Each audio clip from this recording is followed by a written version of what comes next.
Hey, football fans, Christopher here, and we have the final installment of the regular season at the 10U junior level. The Jags, the home team in the black on black, playing the New Braunfels Bears, orange tops, black jerseys, and they come into the game today with a record of 4-2.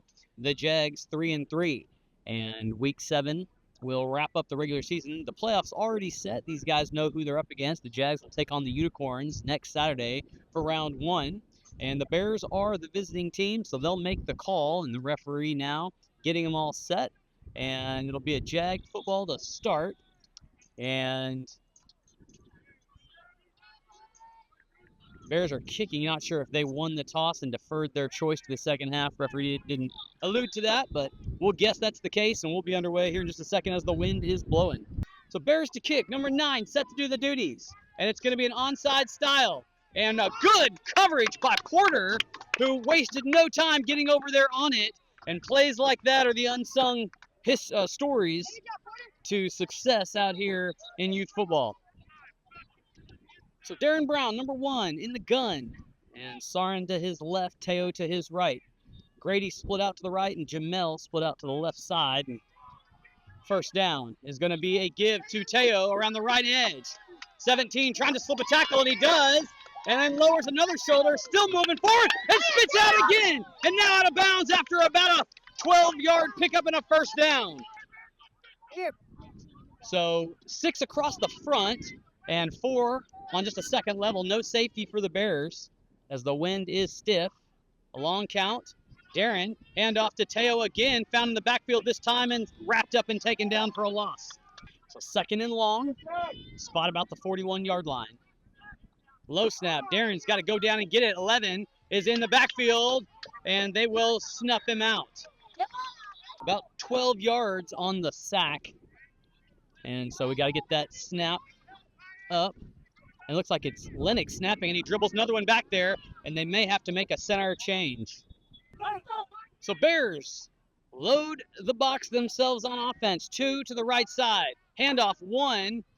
And running behind everybody and off to the races. And 1 down the sideline. And that's all they needed was 1 play to strike. And 1's got some speed.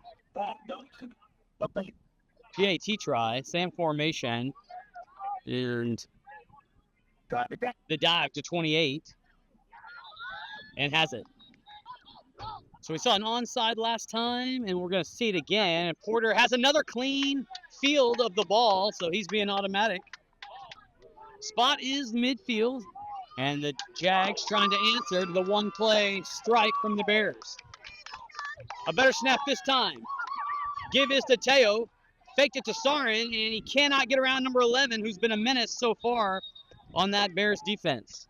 So second and another long situation after the loss.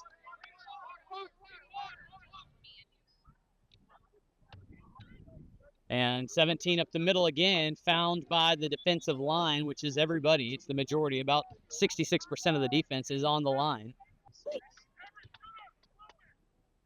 Down marker says second. I believe it's third. And now the throw to Bash, but misses him a little bit. It was the right call. I was thinking it in my head.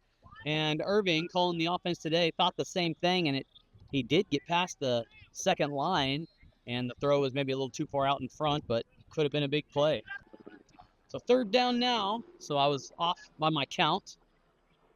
And Darren trying to make something happen. 11, though, is going to find him and sling him around. And they're going to say in the grasp back about another 12, 15 yards back. And a long fourth down coming up. 11's just got a lot of speed on that edge. So whistle blow before the fourth down play can get off as we go to the second. So 6 across the front and then a flat 5 in the back line, preventing a pass here on 4th and a mile. And Darren has 11 in there again, and what a problem he has been all game. Jags are going to see if they can't figure out an answer for him. So spot is the 20-yard line. And the Bears, 5 under center. Give is to 11 up the middle, and nobody there. And Darren putting an arm around him, but he gets to the end zone. So 2 plays on offense and 2 touchdowns for the Bears. Extra point try. They're going to try to throw this one and dropped. He had 11 and 1, and it was Jamel trying to track with him. Hit him in the hands, but 11 dropped it. We'll stick at 14. So the Bears will set to kick off for the third time today. 7:25 on the moving clock in the second quarter. And they've onside their first couple. And Porter has been automatic at fielding those. This ball aimed right at him again. And they will drill, this time a high bounce. And Miguel couldn't get it. And then Sarin knocked off of it. And I think the Bears probably got it, and they did. So 5 under center on a lot of size. 28 in the backfield by himself. Here comes one in motion. Let's see if they follow him on a toss sweep. They will. And hit and tackled by Miguel, the middle linebacker. The wind bossing me around up here on this tripod with my umbrella. Here comes second and short. And fake with the trap inside. Miguel was there but didn't get him. And 11 off to the races again. And he'll score his second touchdown of the day. And it was well defended. Miguel was in place. I just tricked him. It was by him before he could realize what was happening. And the Bears strike their 20th point. The extra point try has one deep. And he's going to halfback pass, throwback to the quarterback. And too tall for him, missed him. So they've trying to be creative on their extra points and work their trick plays. And they've busted on 2 of them. Well, I missed a penalty, but they're half the distance and retrying the point try. 5 will just sneak this one perhaps. Nope. And whistles blow again. Looking to throw it. That ball's loose and recovered, but the flag at the line of scrimmage, if it's on the offense, it should have been a dead ball probably.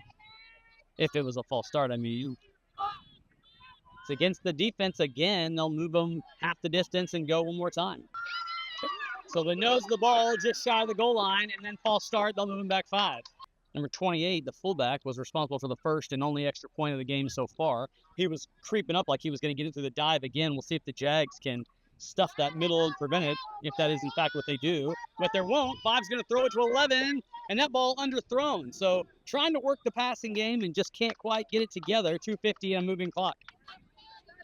Pretty steep teed ball for 9, but he had a good bounce on that last onside kick effort. And right to Mickey, and this one loose, and another Bears. No, and then the Jags, was it Miguel? Scraped it back out and got it. How about 26?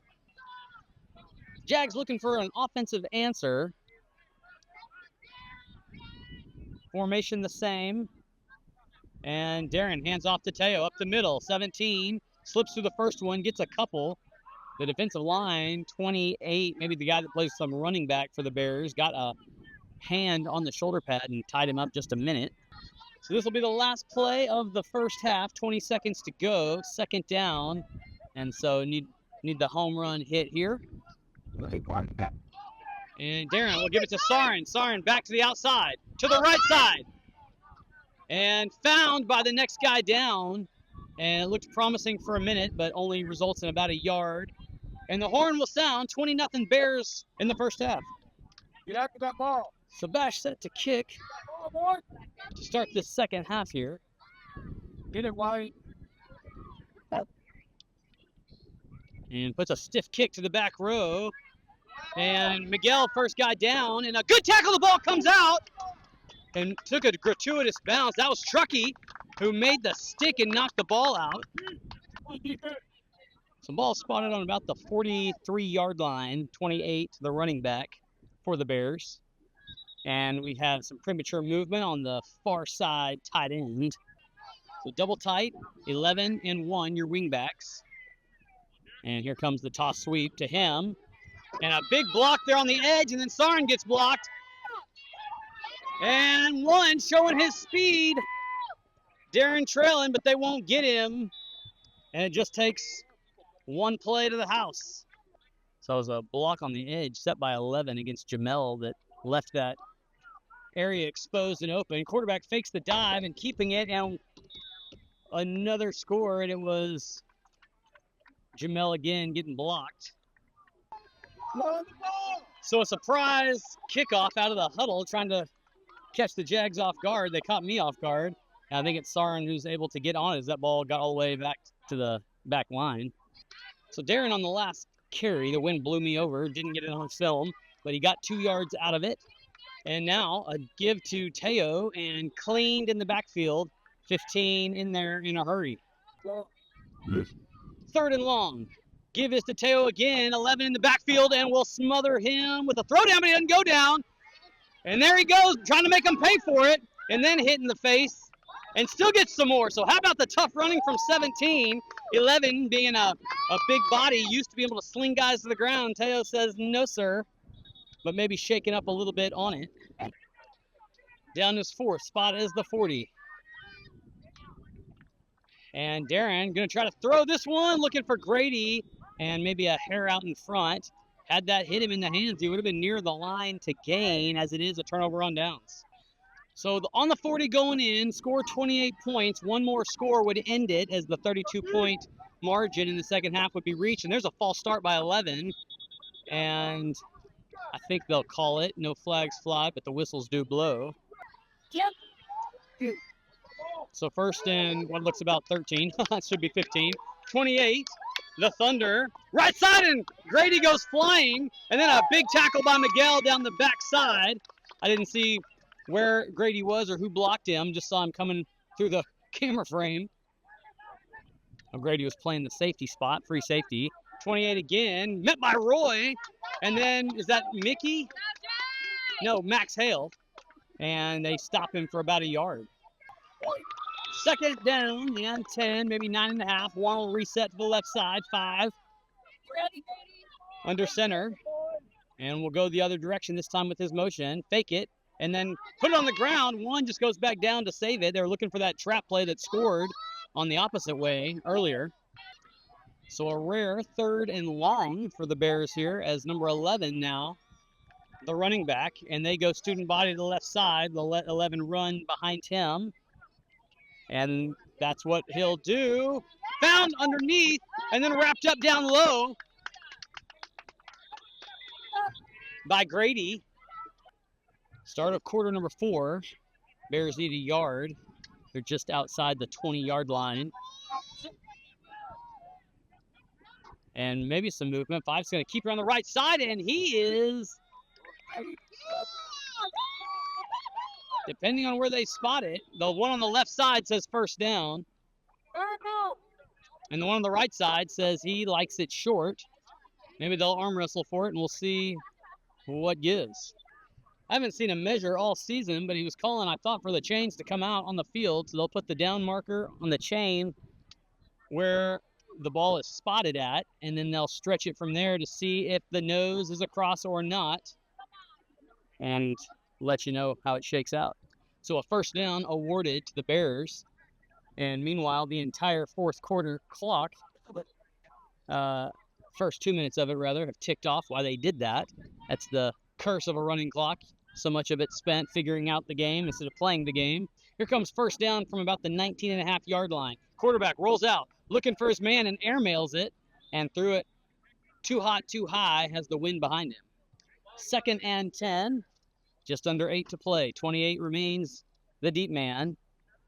Motion to the right, and a fake, and he's got a wide open backside post. 7 scores, and that'll end the game 35-0 with the mercy rule. And that finishes the regular season. The Jags fall to 3-4, and we'll take on the Unicorns next week for round 1. We'll see you guys then.